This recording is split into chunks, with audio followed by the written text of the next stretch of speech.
Plenty of warm memories.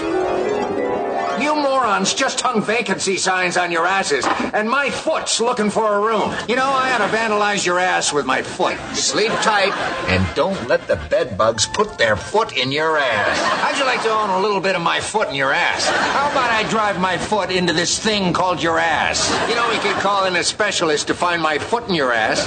My foot is about to drill a hole in your ass, and you are about to read a book that my foot wrote.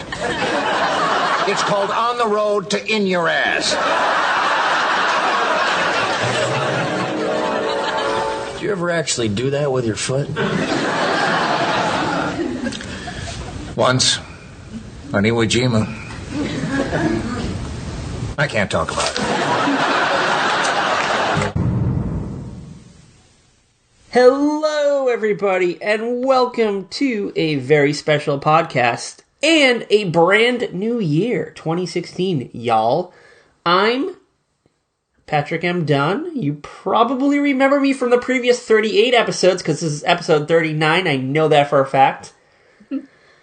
This is also the first time that we are caught up officially with episodes. That's the only reason why I knew the episode number.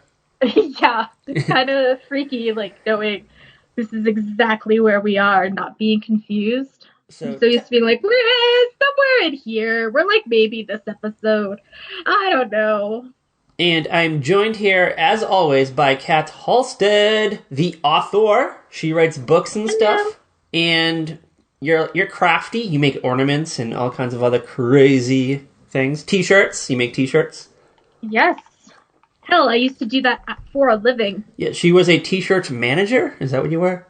I was the manager of a custom T-shirt shop.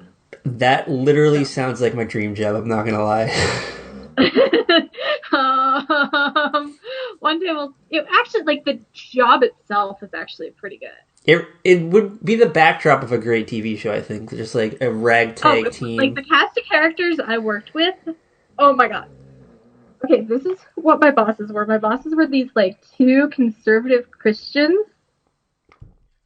And the wife was like, I really love her, in case she ever hears this, but she's a little crazy. Alright. Like, there were times, like, she didn't know how to work her email. Like, if it wasn't on the screen, she didn't think it existed. So, like, she scrolled down on something, and she's like, oh my god, where's my email? Where's my email? Kat, where's my email? And she does this in front of a client. Like, would she minimize the screen? Oh, no, all she did was she scrolled on the screen, and so like the part she was looking for was at the top of the email, but she was like at the bottom of the email chain. Oh, you know how like sometimes you get that like legal mumbo jumbo that's at the bottom of the emails? Is that where she would end up?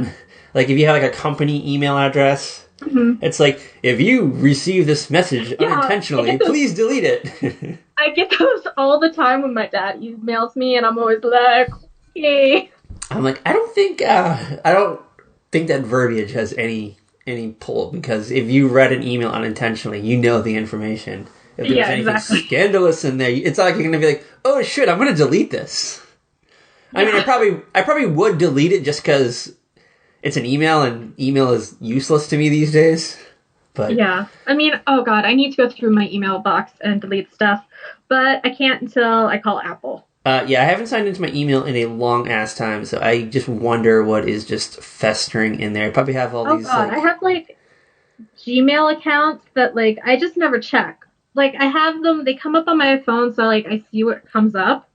But then I'm like, meh, I don't really need to, like, go read this email from Old Navy or Bath and Body Works. Yeah, like a coupon or, like a fire sale like, or something. We're having a sale. Or, like, I get probably 2 emails a day from Best Buy. Oh yeah, I get emails from Best Buy all the time, and I never... And there was like, you have this much credit available, why don't you spend some? And I'm like, no, I don't really feel like buying something and then having to pay off my credit card. I do like the Best Buy points. Do you have Best Buy points? Are you on that point system? I honestly don't even know. Anytime anyone goes to Best Buy, like, I'll be with somebody, and I'm like, oh, use my point card or whatever, and I just get points. So then, like, after, like, years and years and years, I have, like, enough points that I can buy, like, a TV, or... Actually, I got an Apple TV with it. I just, like, built up points. Like, one of my cousins bought a computer, and I used, like, that point cards, so it just fucking racked up points. So honestly, I don't know what I have because the ex-boyfriend is actually the one who set up the credit card account. Oh, son of a bitch. Yeah, I actually should probably go and change the address on that. I have to find my login information. Indubitably, I believe you should. Anyway, this is the podcast where we watch your favorite television shows from yesteryear and then discuss them over a glass of wine. And, like, in case this is, like, your first time at the rodeo, I guess, is what I was trying to say, this is our second time doing an episode of That 70s Show, I believe? Yes. Yeah, so we did a Halloween one, and we're sticking with the holiday theme, so we are doing a New Year's episode, which also just happens to be the final episode of the show ever. And it takes place on December 31st, 1979, and it creeps into 1980. Yep. Which is crazy because That 70s Show was on the air for 8 years, but the show time-wise, the show begat in, 1976, so there was just this long, time didn't move. Stretched it out so much. I believe they had, such a massive hit. I believe they had, 4 Christmases in, 1 year. Yeah, they probably did. If you actually sat down and tried to figure out, what year each thing took place, they probably had, 4 Christmases, a couple Thanksgivings. There was a point where they kind of stopped doing the holiday episodes. Oh, really? Later in the later seasons, they don't really do the holiday episodes as much. Probably because the audience would be like, wait a second. Because you always know what year it is on the show, because at the end or the beginning of the episode, when they show the license plate, it shows the year. So that's kind of the give all right there. That little tag on your license plate, that little sticker tag. And then at one point it was just 1977 for a real long ass time. Yeah. Or 70, and I can't remember what year it was. Lasted forever. Alright, so the show started in 1998. In their time it was 1976, I believe. I only know because I went on a That 70s Show binge yesterday. Oh, yesterday? I watched... That's how you spent your New Year's Eve? And this morning. So I probably watched 15 episodes of the first season of the show, which... And you know what? I'm watching these episodes and I'm like, wow, this is, really great. This is such a great show.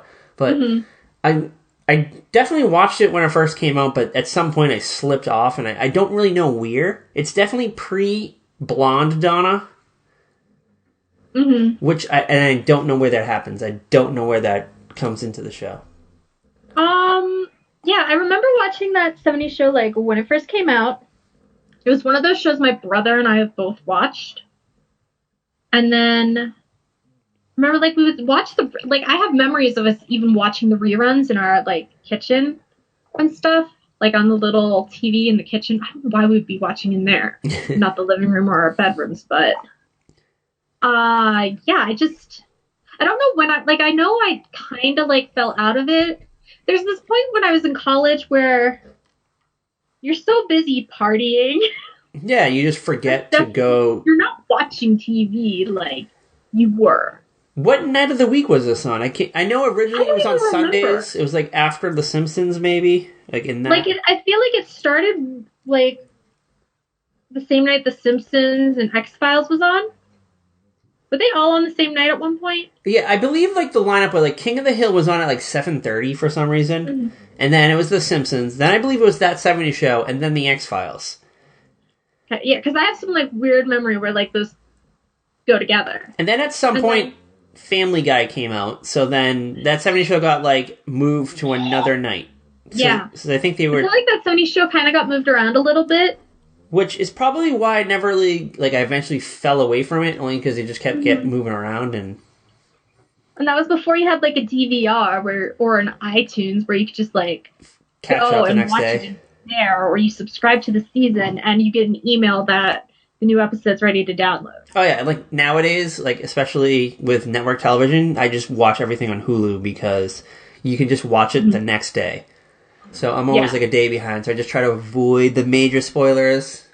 And then... That's how I've been since I moved back to Colorado. Is I'm a day behind on almost everything except for the last week. But there's been nothing on. And you know what? I'm totally okay with being a day behind. I don't mind it. It's not bad. The only show I mind it with right now is Quantico. Because I feel like I can't go on certain websites Like until Twitter. I watch the episode because everything will be spoiled. Is there like a Quantico website that you go to or something? But well, I can't, like, I have other friends that watch Quantico and they, like, reblog Tumblr gifs and stuff. So you get your gift sets and then you're like, oh, what do you mean Shelby did this? Or, oh, Simon got chloroformed? Or, you know? You just gotta be really quick when you're doing your scrolling. Like, as soon as you start to see a Quantico character, you just go through it really quick. That's what I do. Yeah. Or if I see, like, hashtag Quantico, I'll just, like, slide through it really quick. Quantico, I think I've only watched off Hulu, like, once or twice. But I usually just download the episode on iTunes, and then, like, Monday night, I watch Quantico. And then Tuesday night, I watch whatever I would have watched on Monday night if it's something to download. I don't think I even watch anything on Monday night right now, so. Yeah, I don't, like, to be honest, I really don't know what night things are on these days. And just like I never knew what night that 70s show was on back in the day. Like, it's easy to not know now because you just, like, go, oh, this is available. This is in my queue on Hulu, or this is here on my iTunes now. Okay, I'll download that. I kind of felt like it was a Tuesday night show. Did Fox have sitcoms on Tuesday nights? I think they did. I feel like every network kind of has, like, their night where they have their sitcoms. And I feel like it had to have been Tuesday. I feel like it was just, like, a middle of the week. It wasn't a Thursday. Wednesday's always been, like, Fox's drama night. Yeah, that was, like, the OC or 90210, like, probably. First it was Beverly Hills 90210, OC, now it's Empire. But what would that 70s show have been paired up with? Like, what in its tenure? What are some of its... I'm trying to just think of something that it would, like, match up with. I'm trying to think of, like, what else was on Fox, and I can't even think of it. I know for a short while it was probably paired up with that 80s show. Yeah, but that 80s show was on for, like, 8 weeks. Yeah. Hardly. That's the only thing I can... Oh, God. Maybe it, like, got paired up with A Minute with Stan Hooper or Normal Ohio or... Oh, yeah. It was random shows that did not last because they just weren't that great. It was probably, like, the lead-in to a lot of new shows. It was the strong show, and it, you know, none of the other shows... strong enough to survive. I think at one point, though, King of the Hill got, like, moved to another night, though, I believe. Like, a random night, too. So that could have been it. And then, do you remember when they, like, this just hit me. Remember when they took Ally McBeal and they cut out the courtroom scenes and they made it, like, a half-hour sitcom? No. All right, I don't remember that at all. Like, after Ally McBeal was, like, a huge hit for, like, 2 years... David E. Kelly got this, like, genius idea where he's like, all right, let's just, like, cut out all the courtroom scenes and just edit the episodes to be, like, the quirky parts and just make it, like, a half-hour sitcom. I'm pretty sure that 70 Show was teamed up with that. And it was only on the air for a year, and it was just very poorly received. Because I don't understand why you would want to watch, like, a chopped-up version of Ally McBeal, because even though, like, the courtroom scenes might not have been that important. I mean, they probably were, because what did they reference it? I don't know. It just never caught on. The fact that you don't even remember it is probably I never even watched Ally McBeal. You never watched Ally McBeal? Never watched it. Never? Okay, my freshman year of college, my RD, though, was, like, obsessed with Ally McBeal. Like, she had a rule that when Ally McBeal was on, like, whatever it was, Monday night, nobody was allowed to knock on her door. If you knocked on her door, you better be, like, dying. I tried to recently revisit Ally McBeal, and it wasn't the same, like, what I remembered when I was, like, 17 when I first watched it. It has an amazing soundtrack, though. Do you have the soundtrack? I bought the first, like, when the soundtrack first came out, because I believe the singer is Vonda Shepard. Yes, that's the one I have. And, alright, so, this is my idea of, like, adulthood when I was, like, 17. Alright, so, Ally McBeal's law firm, like, the law firm she works for, it's in Boston, it's above a bar, so, whenever they get to the end of their shift, they just hop in the elevator and they go down to the bar, And Of course. Vonda Shepard is there every night of the week, just singing like classic songs on a piano. And it's like a dimly lit room. It's not like a dive bar. It's a nice, fancy ass place that like I guess lawyers hang out at. I don't know. Like I don't know what else is in this building they work at, but Like, probably young professionals. Yeah. I just assumed that eventually at one point in your life when you get out of college, you're going to work a job and then you're just going to like hop in an elevator, you're going to go down 3 flights and you're going to be in a bar and there's going to be like basically a lounge singer just singing like old Carly Simon songs and stuff like that. And no, that I have not experienced that yet. So, and I'm waiting, like, I have gone all through Boston looking for, like, an Ally McBeal-like bar, and I have not found one. You haven't found it yet, huh? Like, the only thing I have found is, like, trivia nights. Trivia night. And, like, karaoke. Maybe karaoke. Yeah, I've never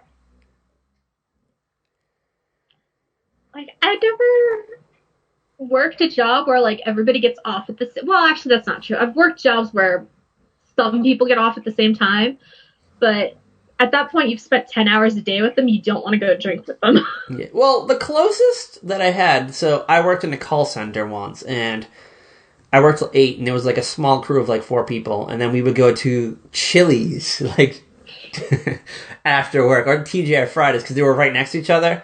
And we would just, like, rotate between the 2 places so they didn't think we were, like, alcoholics.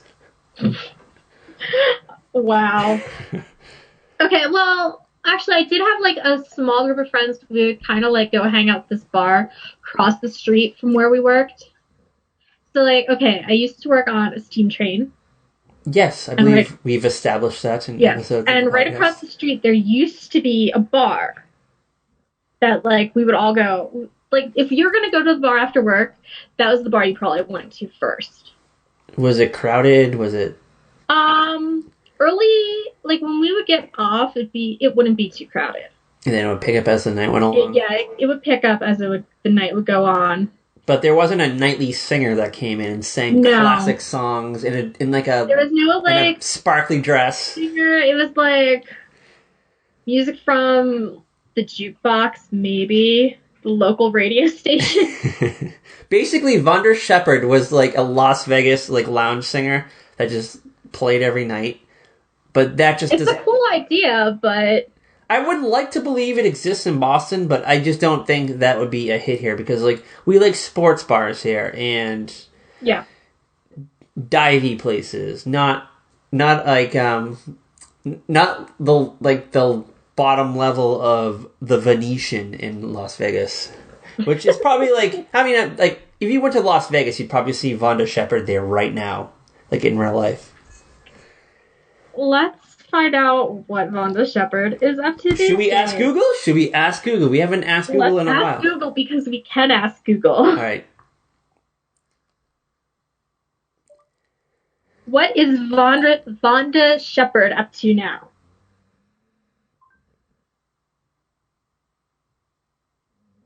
Okay, that did not work. Because I fucked it up. Does it not know Vonda Shepard? Let's see, what's her website say? Okay, weird sounds around the house. I don't want to know what these animals are up to. She's on tour. Okay, she tours. She's going to tour the UK in October. Tickets are, like, going on sale in a few weeks. Is she, like, what kind of arena? Is she, like, an arena, stadium, or is it, like, a bar? What is her... It looks like music halls, like, theater type, like, kind of, like, small venues, but not, like, a bar or a club, but, like, an actual theater. It's nice to know that she's still out there making money. Yeah. We'll have to do a special Vonda Shepard episode in which we just research her immensely. And we'll do it right after the Dr. Seuss episode that we Right promised. after that Dr. Seuss episode. I still have, like, a bunch of info on my phone for that one. So should we get into that 70s show? Yeah, let's get into this before we get distracted even more. Yeah, because Vonda Shepard is probably a lovely person. Ally McBeal. I tried to revisit it. Didn't work, but maybe we'll watch someday in a future episode. Who knows? Who knows? But, alright, so this is the final episode of That 70s Show. Yes, it is. And the episode is called That 70s Finale.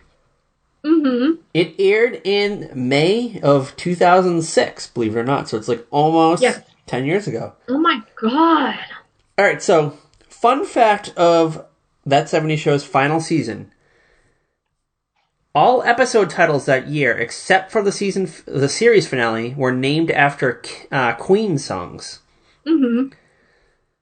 So, Bohemian Rhapsody was the first episode that year, and the episode before the finale was called Love of My Life. I feel like they could have kept with that theme. They could have done, like, We Are the Champions, maybe? Maybe, yeah. Because I looked through the list, and there was not an episode called We Are the Champions, so they definitely could have done that. Huh. And I believe every episode of the show, except for the first and last episode, are named after songs from the 70s. Yeah, I believe so. That was their their gimmick. Or, no, not all of them. Because I know there's an Eric Foreman Christmas.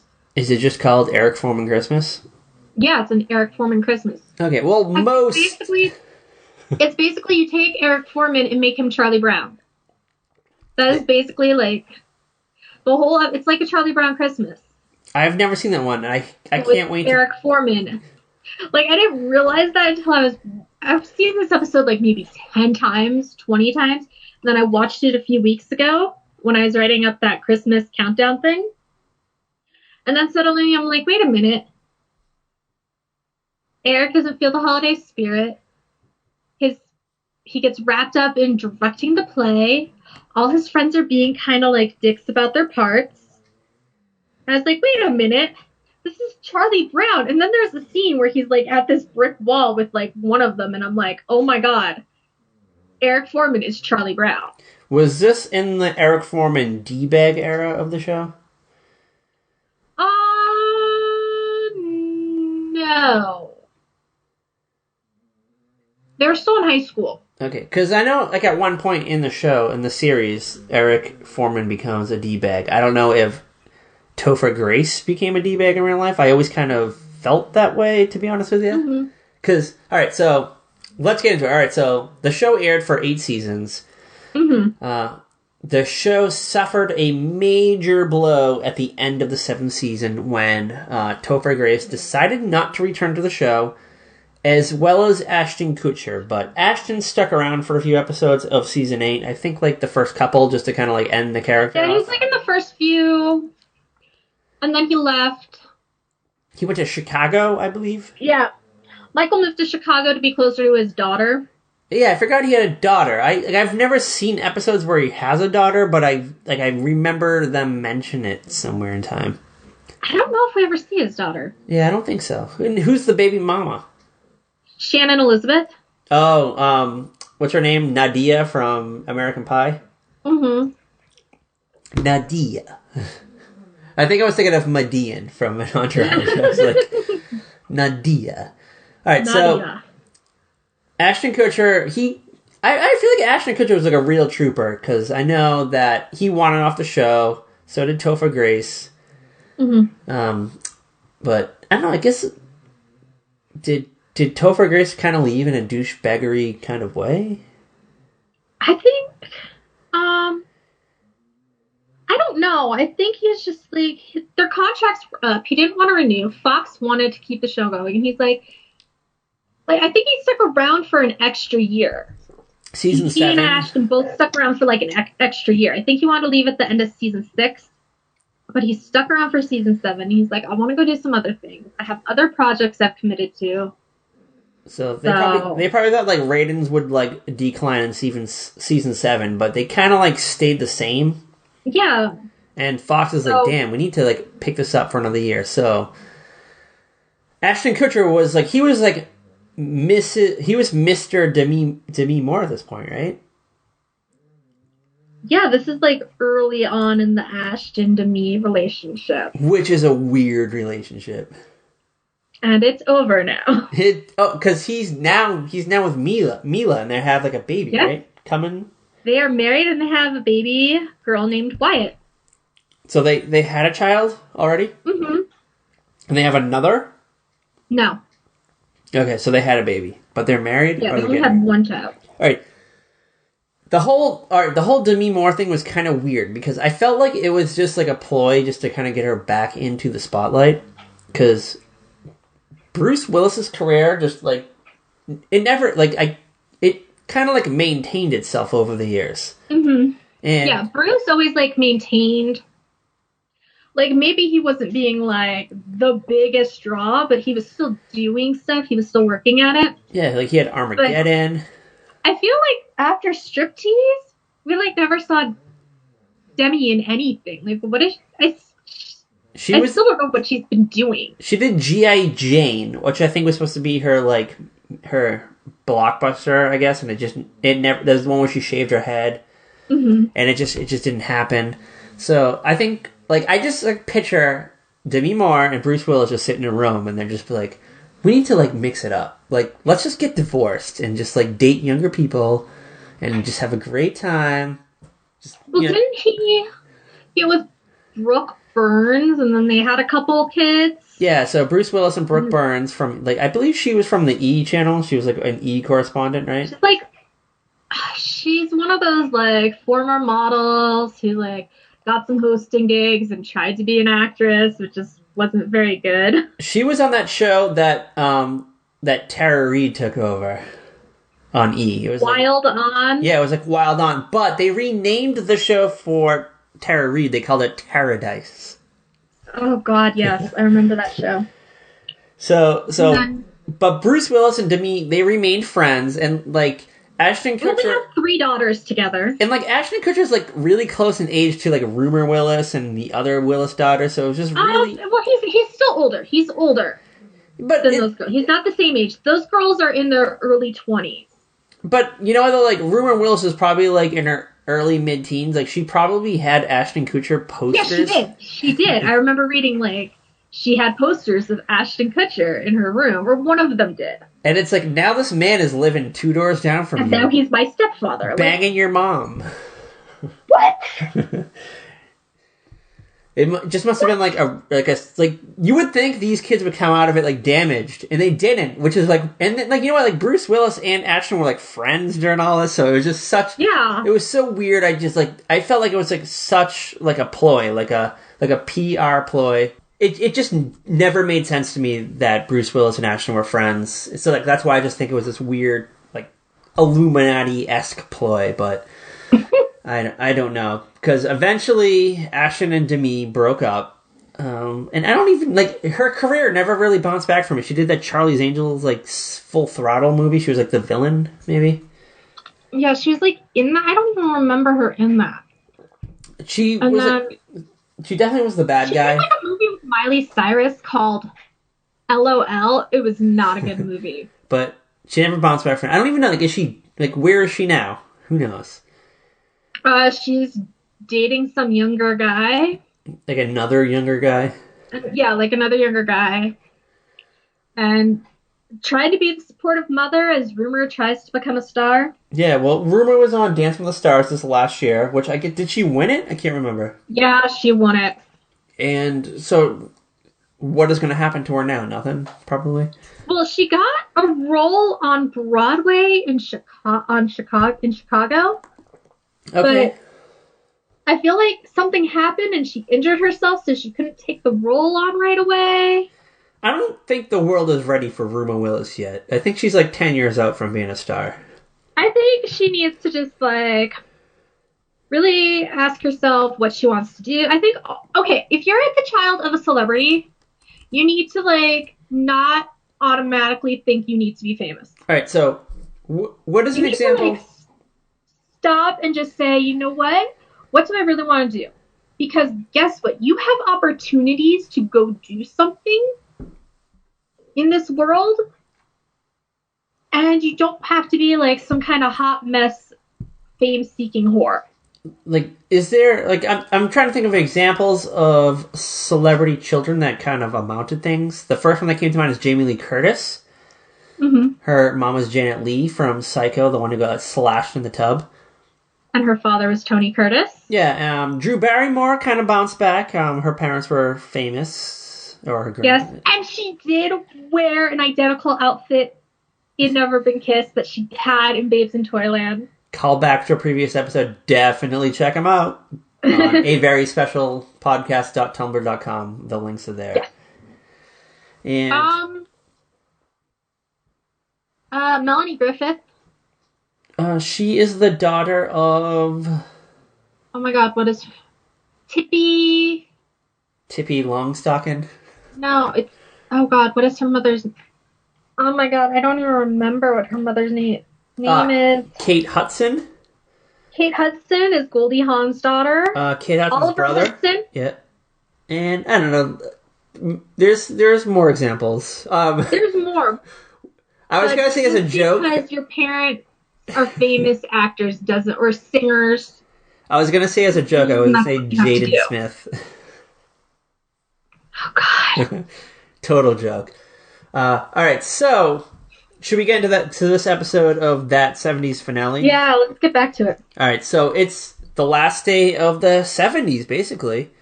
Yeah, it's the last day. Kitty is having second thoughts about moving to Florida. She likes Wisconsin. Apparently, she doesn't mind the cold as hell winters. And, alright, so we have to rewind a little bit, only because I'm not overly familiar with the final season. So, after Eric moves to Africa, Hyde moves into the foreman's house. No, Hyde has been living in the foreman's house for, years. For real? Okay, I'm way out of the loop. Maybe second season, at least. Second or third season, he moved in. Really? Okay. I feel like I've seen the first 2 seasons and I don't recall ever Hyde living in the house. Yeah, he lives in this, he has a little room in the basement, off where they hang out. There's a room off the basement? I know there's the bulkhead that goes out and then there's the stairs that go up. But I guess there's a side where the cameras are that you don't really see. You don't see behind that, so I guess that's where... Yeah, this room would probably be behind, the stairs. There's a room behind the stairs? Yeah. Okay. I'll have to do a second... Yeah, Hyde lives in the basement. Alright, and so he keeps... Because his mother, ran out, and they didn't know where his father was or who his father was for, forever. And... His father turns out to be the guy from WKRP, right? Yeah. Is it Tim Reed? Yes, it is. And I believe he's in the episode prior to the finale, because I was doing a little... Because in the episode prior to this, he leaves, he sells off his chain of record stores except for one, and gives that one to Hyde. Nice. So, Hyde has a promising future ahead of him. Yes, he does. But Hyde has lived in the foreman's basement, all this time. At the start of the season, he married some stripper named Samantha, and that didn't work out. So she's out of the picture? Very random stripper. So she's gone. Yeah. And, alright, so now Fez and Jackie ended up together, which I think is very sweet, because I was just watching a first season episode. It was That Disco episode, and it's the one where they go to, a discotheque. Mm-hmm. And it's, that era when, Michael was always I'm going to break up with her this weekend. And... The gang, still does not approve of Jackie yet. But Fez and Jackie, they have, a dance together, and they have, a moment. So, you're like, oh, wow, I can totally see them ending up together at some point in time. Well, okay, here's the thing about Fez and Jackie. Is there a history? I would say that there are a lot of Hyde and Jackie fans who always thought that they would end up together at the end of the series. And then they didn't. And people were really kind of thrown by the Fez and Jackie thing. If you were watching the series, back then, you were thrown by Fez and Jackie. You're like, what is going on? I don't understand this. It was kind of like a Rachel Joey thing. What the hell? What? Are you guys really this desperate for a story? You're putting these two together? What? Kind of thing. Do you think they made it through the 80s and beyond? Probably not. Yeah, probably not. I'd like to believe that Jackie and Hyde got together after a little while. They had some babies. I don't know. I kind of feel like some weird tension between Hyde and Donna. I don't know. I feel like she eventually would have played into that because I feel like Eric in the long run is just a dud. Well, they tried that whole like Hyde, Donna, Eric triangle early on, and it just didn't catch on. Like Hyde had a crush on Donna, but she picked Eric. In the later years, I just don't get why, especially like in the last episode, like Eric's kind of a dick in like the final episode. Eric was such a dick, like way before that. He and Donna got engaged, and like after they graduated, he's just like a total dick. Like I feel like the writers just tried to do like the fan service, but it's just like in the grand scheme of things, they probably didn't pan out. And like, I mean, we don't know that Eric and Donna end up together. No, they're very Are we spoiling? All right, so we'll just go to the episode. So the episode the episode starts off. We're in the Foreman basement, and they're just kind of it's Fez, Jackie, Hyde, and Donna, and they're just kind of like talking about it's the end of it's the end of the decade. Yeah. And it's going into the 80s, and they're just kind of all wondering what's going to happen. Donna's going to college, like, that day. She's going to leave to go... She's supposed to leave to go to Milwaukee. Which is, like, not that far, right? I don't think it's that far. From Point Place, Wisconsin? From fictional Point Place, yeah. Or Madison or something. She's going, like, to one of the bigger cities to go to school. And she has blonde hair at this point in time, so it's like, it's her last day. She wants to get to school early. Like, she's just like, going through the records to, like, make sure she didn't leave any behind. She's acting like she doesn't want to see Eric, because he's supposed to come home that day. He's from Africa. He had, like, a layover, maybe in Point Place, or like, he's just, like, in town for a night? Is that what it is? No. He's, like, coming home. Forever? Yeah, like, his time in Africa is done. Oh, I didn't... Alright, so I must have missed... I didn't, like, obviously watch the episodes that lead up to this, but... I just assumed he was, like, in town for, like, the holiday. Like, he missed Christmas, but he's gonna come in for New Year's Eve, and then, like, maybe fly out, like, 2 days later. Yeah. So, but he's back forever? Like, I think he's supposed to be, like, coming back. Like, his time in Africa just wasn't working out the way... he wanted it to, like, he wasn't happy in Africa. And what did he go to Africa for? He went to, okay, so the thing is, when they graduate high school, and Red has his heart attack, Eric finds himself very lost with no direction. Even though he's engaged to Donna, like, he's working, but he's just, like, doing nothing. Like, he has no drive. And, like, he goes kind of through this, like, whole, oh, what am I supposed to do? Or, kind of thing. And he, at the end of season 7, decides he's going to go to Africa and teach English to the kids over there or whatever. Like on a mission? Like one of those? Yeah, like one of those kind of, like, missionary Peace Corps type things. Okay, I mean, is that the same thing that Denise from The Cosby Show did? No. Denise from The Cosby Show went and she was a photographer's assistant or something. Okay. In Africa. Good for her. That's when she met Martin, and then she suddenly came back married. Good for her and good for Eric. So, alright, so they're kind of like in the basement trying to figure out what's going to go on. Meanwhile, upstairs, Kitty realizes that she does not want to move to Florida. Like, and she doesn't know how to get out of it. Like, they're deep into this move now. Yeah, like, they're getting ready to put the house on the market. Red has agreed to be Bob's business partner in a bait shop. And, like, Red's kind of, like, excited about moving to Florida, and Kitty's like, I can't do this. She's like, I gotta find a way out of this. She, like, complains to Hyde that she doesn't want to move. And I guess, like, she, So Red basically gives Hyde a check. It's like all the money that he's paid for rent over the years. Yeah. And Hyde's first response, like, which is in like every episode, is like, wow, that can buy a big bag of marshmallows, peanuts. Like, Red looks up, like, he goes, that can buy a big bag of, and there's like a pause, and Red looks. Like, he knows. He definitely knows what Hyde is referring to. Busted 4 pot. Like, Red has busted them for smoking in the basement.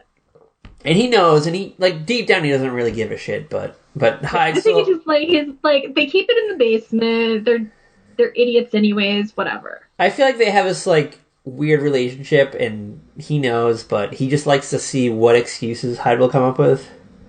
Or, yeah, and, like, back in the day, it was like, what stupid excuse is Eric gonna give me? It's kind of like in the one that I watched yesterday, and it was when Eric first got the Vista Cruiser, and Red's like, alright, whatever you do not leave town. And all the kids are worried about it, and then Bob's like, with Red, he's like, what do you think the kids are doing today? He's like, oh, they're going out of town. He goes, why do you think that? And he's like, because I told them not to. So, like, he knows. Like, deep down, he knows. Like, he just kind of, he's a stern parent, but he is very lenient at the same time, I guess. Yeah. And honestly, I think, like, Red Foreman is probably one of the best TV dads of all time. And Kitty. Like, they're the best, like, TV parents. They're probably, like, yeah, they're definitely some of the better TV parents. They get involved in the hijinks. They, like, get along with their kids. The Red and Kitty both have their favorite child. You know, Kitty kind of prefers Eric, and Red prefers Lori, even though she's, like, a hot mess. There is a great Lori reference in this episode, too, because Kitty's like, everyone's here, except for Lori. Has anyone seen Lori? Where is that daughter of ours? Where did she vanish off to? Alright, so Lori, the original Lori is dead now in real life. Yes. But they recast her, like, because they were never going to get back the regular Lori. There was, like, no way in hell they were getting back Lori. Well, because there was, like, she is kind of a mess. Well, if you Google a picture of the actress, I think, what's her name? Lisa Robin Kelly? Mm-hmm. Like, she was fairly young when she passed away, but she looked like she was, like, 30 years older than me. So yeah, it was probably a good thing they took her off the show and just cut ties with her. Yeah. And I think, like, they cut ties with Midge for the same reason, too. Like, she was having a little bit of a problem. Well, I think, actually, she, her husband in real life got ill. And so she left the show to take care of him. Okay, I just assumed that she had, like, a weird... Because I know Midge on the show would just get drunk and just, like, talk about all her weird sexual adventures.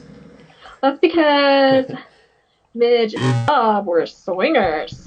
Oh, yeah. Like, you could... And he had his cool Who is swinging with Bob? His permanent...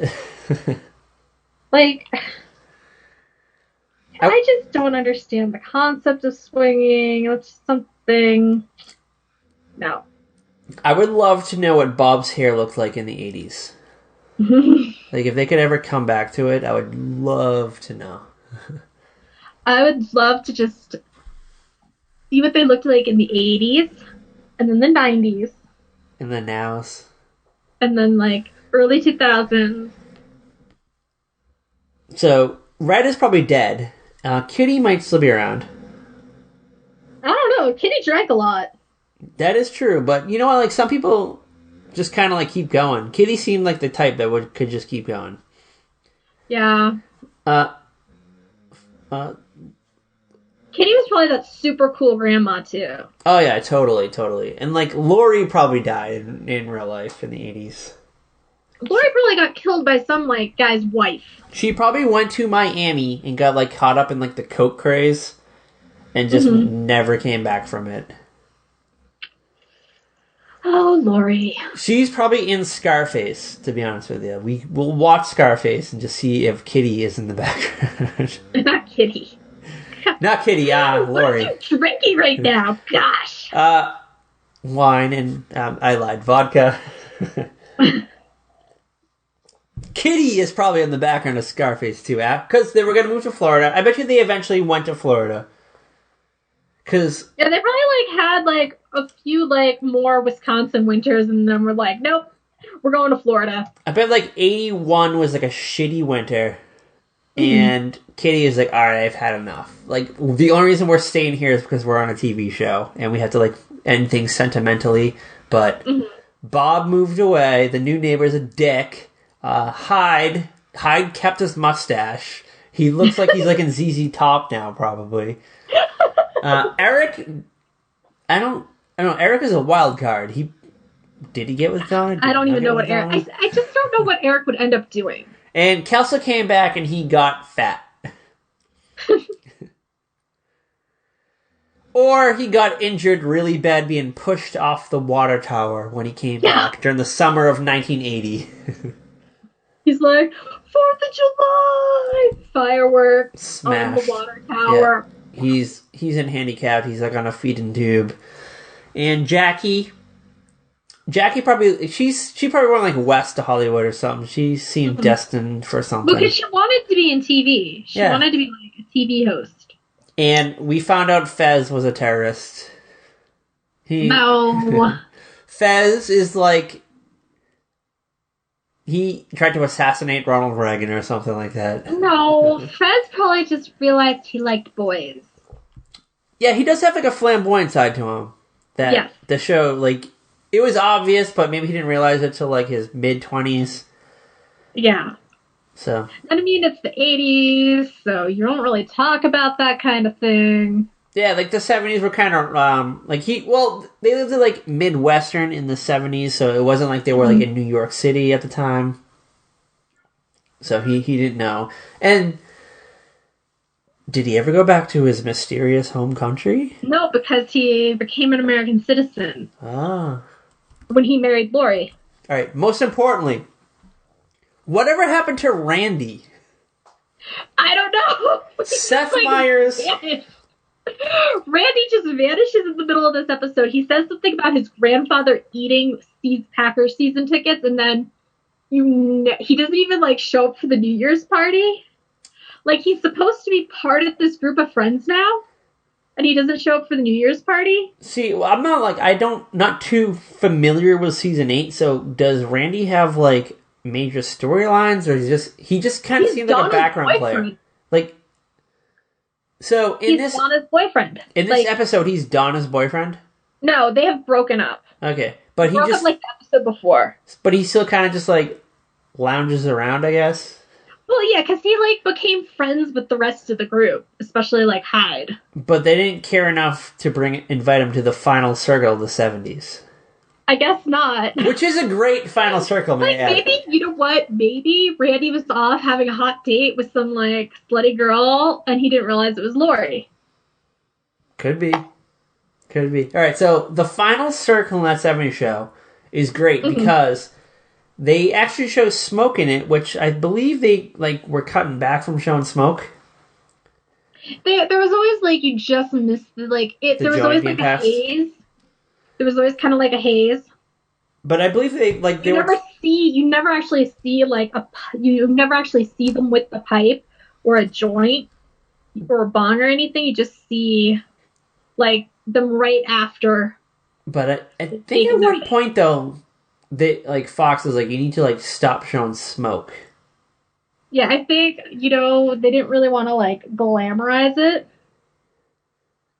And so, but this one, it's clear they're definitely smoking a joint. And Hyde references the water-powered car that he says in the first episode of the show. Of the series. He says in the first episode of the series. And, like, Kelso is, like, laughing his ass off, and he's like, we'll never run out of things to talk about. Which is ironic because they just happen to mention the first thing they've ever talked about. Exactly. And it made me think of the episode that I watched last night, in which Eric believes that they talk about genius things in the circle, so they want to tape record it. And then when they play it back, it's just, like, awful nonsense. Yeah. It's just like, but you know what though, like, when you are high, I don't know if you ever smoked marijuana. Yeah. You kind of, like, get this feeling of empowerment, and you just think every thought you have is the most brilliant thing you've ever thought of. Mm-hmm. And I don't know, I could see all their dumb things they say as powerful it's just thoughts. Like, are like the greatest thing in the world. So are we missing anything in this episode? Because this episode's not very plot heavy. So, we haven't talked about what Hyde does to try and keep Kitty and Red in Wisconsin. Alright, so he takes his check. He takes that check that Red gave him, and he goes and he gets season tickets for the Packers for next season. And Red first sees the tickets, and he's like, oh, I'm so disappointed that I have to give these away. Mm-hmm. But you don't just give up season tickets to your favorite football team. And I believe this is where Kitty breaks down, and she's like, Red, I want to stay here. And, like, he immediately is just like, okay. Like, he probably didn't even want to go at all, like, to be honest with you.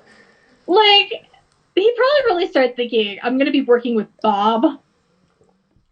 And he would rather just, like, was he old enough to retire at this point? Like, because he worked for the plant for a while? Well, he worked for the plant, and then he got laid off, and then he worked at, like, the superstore. Like Bob's. Walmart kind of place. Yeah, like the pre-Walmart. Yeah, and then, I want to say, like, in this final season, he was running, like, a car garage or something. I mean, like, I feel like Red is a man of many talents. He can probably run a car garage. He can probably run a department store. He can probably just be a mean-ass librarian. He can do anything you put, like... He could be, like, in charge of anything. Because they do a montage in this episode of all the moments where he wants to stick his foot up someone's ass. And I believe Hyde, at the end of the montage, is like, well, have you ever actually stuck your foot up someone's ass? And he says, yes, once in Iwo Jima. And I don't want to talk about it. Oh, Red. And then we get a great montage, also in this episode, too, of people falling off the water tower. Mostly Kelso. It's pretty much like 90% Kelso. Maybe Fez and Hyde. I think Eric fell once. Did he? I wonder how high this water tower is. Like, because none of them, except for, like, there was the one guy who did fall and died. Like, did he land on spikes? Like, why? I don't know. I just don't know, like, how everybody else, like, falls but survives. They don't even, like, break anything. Water towers are tall.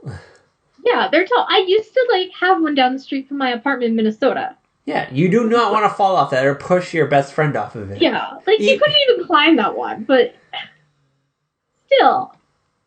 They would... Like,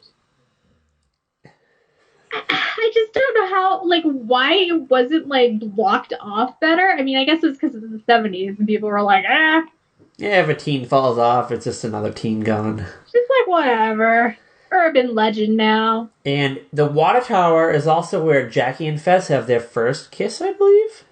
Yes, it is, where they finally have, like, that first kiss, and then Fez reveals that instead of saying, painting over Michael and Jackie, the Michael part, he painted over the Jackie, so it says Michael and Fez. Which I believe ties back to your theory that Fez will end up being a queen in the 80s.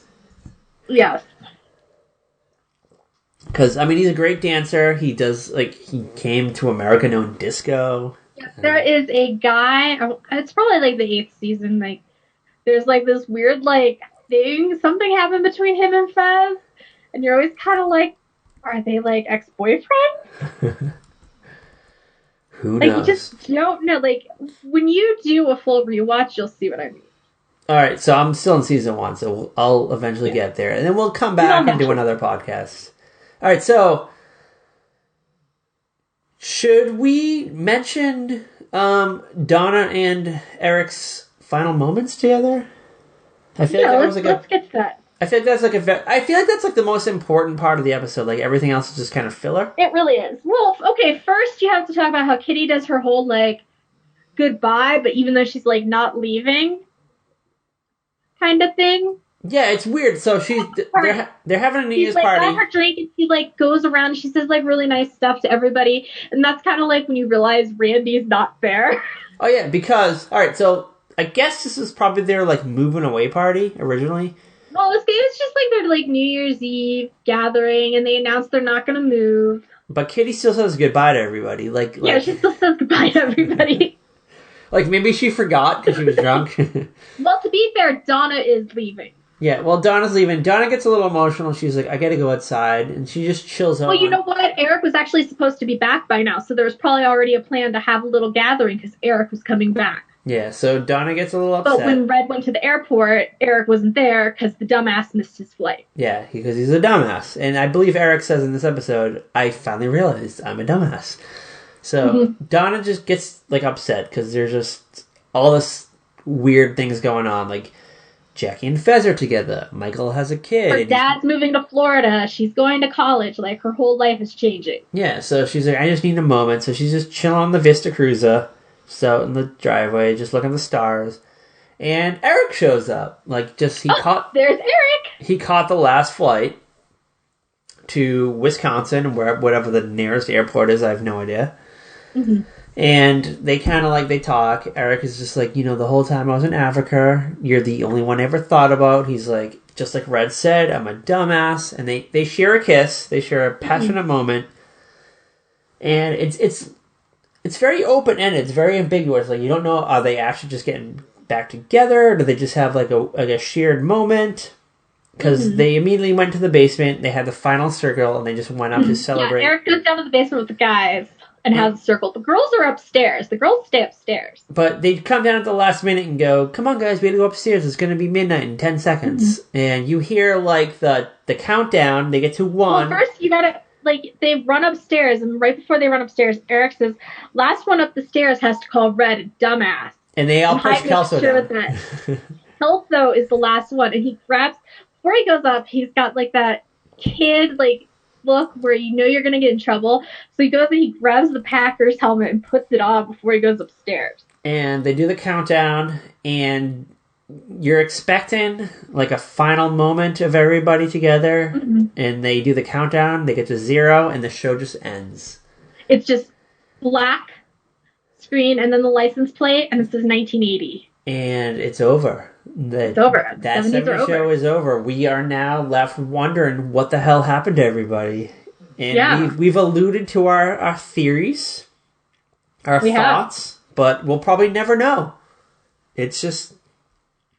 That's something for the fan fiction writers to figure out. And I'm sure there's millions of fan fiction out there. Probably. I'd be surprised if there wasn't. So, all in all, like, what was your thought of the finale? Did it add to the show? Was it just like, did it feel rushed? There were definitely parts of it that felt a bit rushed. Like, it just... There are definitely parts that felt rushed. Like, I didn't like Jackie and Fez together. I wanted Jackie and Hyde together, but nothing I can do about that. I mean, I do kind of like that it ended at that strike of midnight. And you didn't get like a minute into the you didn't get a minute into the 80s because it's not the 70s. Like, I get that. It makes sense to me. I'm okay with that part. There were parts that, like, it seemed like that they weren't sure if Topher Grace was going to come back. So, like, they wrote it around, like, that he definitely was going to come back. And then maybe he, like, the actor had things, like, I know he did that movie with, like, Scarlett Johansson. He had Spider-Man 3 in the pipeline. So maybe they didn't know he was going to come back. So, like, then just when he happens to come back, I feel like his, like, last scene was rushed. Like, there's no scene with him and the parents. Yeah. Like, I feel like they probably did all the scenes with, like, Kitty and Red, like, in the living room with the gang together. And then they, like, ended it. And then, like, Kitty and Red... And then they, like, secretly brought Topher in and, like... Yeah, and... the actors were probably, like, out of the show. Like, they probably weren't contracted anymore, so they didn't come back for it. But it was nice that they just made the last moments about the original gang, I guess. Yeah, it was the original little group. It is a little weird to me that Randy, who is supposed to be so, like, part of the season, just, like, doesn't even exist. They toried him. I mean, even Leo got a goodbye from Kitty. Yeah, they Toried Randy. Yes, they did. They totally Toried Randy. Oh my god.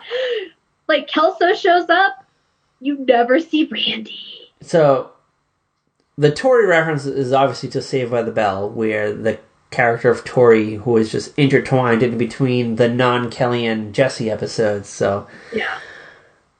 Kelso and Eric come back, and Randy gets Toried, which you never see Randy. And I feel bad for the actor Josh Myers, who is Seth Meyers' like lesser of a younger brother, I guess is what you call him. Like, has he done anything else? I don't think so. Did Seth Meyers even hire him for something? You know what? I don't even watch Seth Meyers' show, so. Yeah, I don't either. But so that basically takes us to the 80s, and we are like that 70s show is over. It's done forever. We'll never know what happens. Looking back though, I honestly think looking back at the whole show, I've only seen like a few episodes of the first season that I'm in a rewatch now, and I watched the final one. I think like Mila Kunis is like the real star of this show. Like she just like puts a lot of effort into it. I thought she was really great. I never really recognized that before, I guess. I don't know. I feel like she's like the most energetic of the characters, like more like. Yeah, well, Jackie has that bubbly, peppy, cheerleader Cycle. energy, rich girl energy. And like she was significantly younger than the rest of the cast. I mean, she kind of like melded in with them really well. I don't know, like, and she's like still a relevant star today. Yeah, she is. Like she still does movies. Like Ashton Kutcher, like does he do things now? Like, I honestly don't know. Okay, let's be fair. Ashton Kutcher just finished a stint on 2.5 Men. That is true. Sorry. And he like does like investment stuff. Like he was on an episode of Shark Tank as an investor, as a shark. And but he still does stuff. He still does movies and stuff. And like I know like Laura Prepon, I don't know, is that how you say her name? Laura Prepon. Yeah. She's on Orange is the New Black. Yeah, but like she's like been in some other like failed TV shows. Like she's okay, but she's like I feel like she plays the same character in everything she's in. Mm-hmm. And she has the same voice. She doesn't like change. Like Mila Kunis has like definitely played different types of characters. Oh yeah. Well, let's see. She's played like some kind of like psychotic killer in a movie. American Psycho 2. Yes. She's Meg Griffin, by the way. Oh yeah, she's like Meg on Family Guy. And like she's in Forgetting Sarah Marshall. She's in Ted. She's very versatile. She's in, Friends with Benefits. Justin Timberlake. Yeah, like she's kind of out there. And like Danny Masterson doesn't really do much. Like he pops up in a sitcom here and there. Like he had a TV show for a while. And then there's Wilmer. Wilmer is just Demi fucking his way through Hollywood. That's all he's. He is just sticking his dick in every like anyone under the age of like 25. And you're not disagreeing with me. I'm not. Let's just say I have read some interesting blind items about Wilmer. Like I think he is on. Was he on that Minority Report on Fox this year that got canceled? That show that got canceled. I have no idea. Like he pops up a lot on canceled shows. Like he pops up in like really random stuff, and you're kind of like, "What the hell are you doing here?" Like he's that guy where you're like, "Why did they hire the guy who played Fez?" But I feel like he seems like the kind of guy he probably like managed his money well. Mm-hmm. And he just does like a minor role here and there just to kind of like. Well, I think like Wilmer, Danny, and Ashton like they were buds, right? Yeah, they were like really close. Like Topher wasn't like as close with them.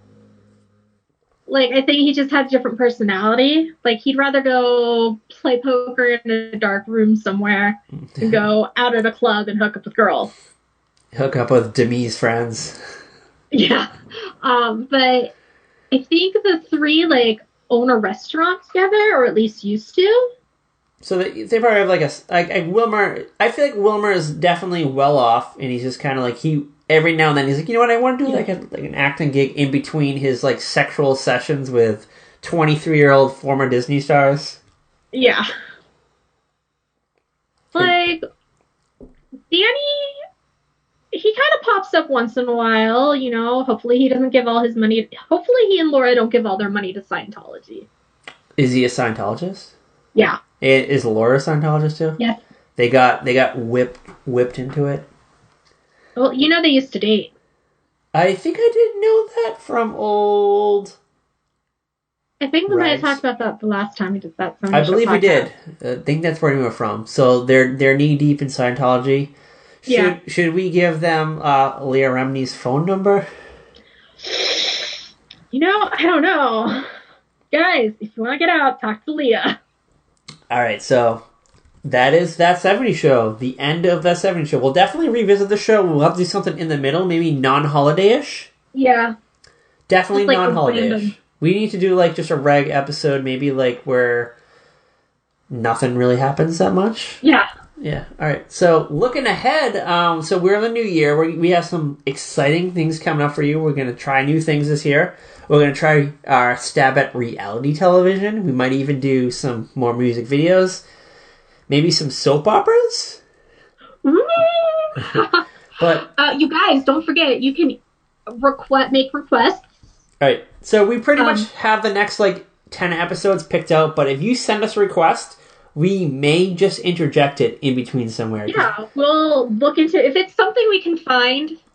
We'll find a way. We will do our best to do it. Like, if we can't find it, we can't do it. But we'll find it. I'll find a way. yeah, And, we can all right. usually. So Some things are a little hard to track down. how can they contact us? You can either tweet us at verypodcast, or you can email us at a very special podcast at gmail.com. And ask us And you questions can too. also ask us questions, give us dares, make Truths. requests, all that kind of thing. We're dying to do a mailbag episode, so hopefully Yes, so, we get like- to it one day. We're leading up to a mailbag episode. Or just like Yes, ask us leading- questions about TV. Like Ask us anything. we don't care. We don't discriminate. Like, just because you ask it doesn't mean you'll get the answer you want. Yeah, we could lie. Like you'll never know. Yeah, we could lie. We could just maybe be like, I'm not going to answer that one, but you can. Yeah. So what are we doing next episode? Do we do know? Oh my god, what is that? I don't have my... All right, so we are going to go back in time to a time when television was still black and white. Yes.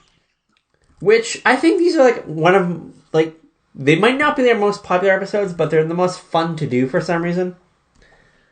Yeah. We're going to do an episode of Dick Van Dyke, which Yay. I believe you can find it on Hulu. I'm not really sure. I'm pretty sure it's there though. Yeah. Do we know exactly what episode we're doing? Not yet, but we'll definitely figure it out in between. Okay. But so definitely keep your eyes out for a Dick Van Dyke-ish episode. This is the show where Dick Van Dyke comes home and he demands pretty much right away a drink from his wife, who is played by Mary Tyler Moore. Wow. I got the right show, right? I don't think he demands a drink. Well, she has one ready, basically. Oh, yeah.